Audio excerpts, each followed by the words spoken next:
ҳамсар барои шавҳарашро ба ҳалокат расонидан 15 сол равонаи зиндон гардид. ҷазои маҳрум сохтан аз озодӣ ба муҳлати 15 сол дар қалони ислоҳи дорои низомаш умумӣ таъин карда шавад. ронандаи автомошини мерседес бо ҳаракатҳои даврии пайдарпайи худ намоишкорӣ карду ба дасти кормандони милитсия афтод. бо автомошинаи тамғаи мерседес ҳақиқатан якчанд бор давр задам ва дигар ин хелкорҳоро такрор намекунам. мусодираи 120 000 адад маводҳои тарифгарӣ ва боздошти гумонбарон. сокини 46-солаи шаҳри хоруқ тартиботро вайрон карду ба ҳаракати воситаҳои нақлиёт монеагӣ эҷод намуд.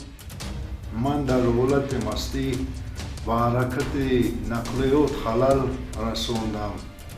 тартиботи ҷамъиятиро дағалона вайрон кардам. натиҷагирӣ аз фаъолияти якмоҳаи гурӯҳи мобилӣ дар пойтахт 134 ҳолати идора кардани воситаи нақлиёт бе иҷозатномаи сиёҳшиша ва 12 ҳолат идора кардани автомошина дар ҳолати мастӣ ошкор гардид. шарҳин ва дигар хабару гузоришот дар нашри навбатии барномаи ахбори вазорати корҳои дохилӣ.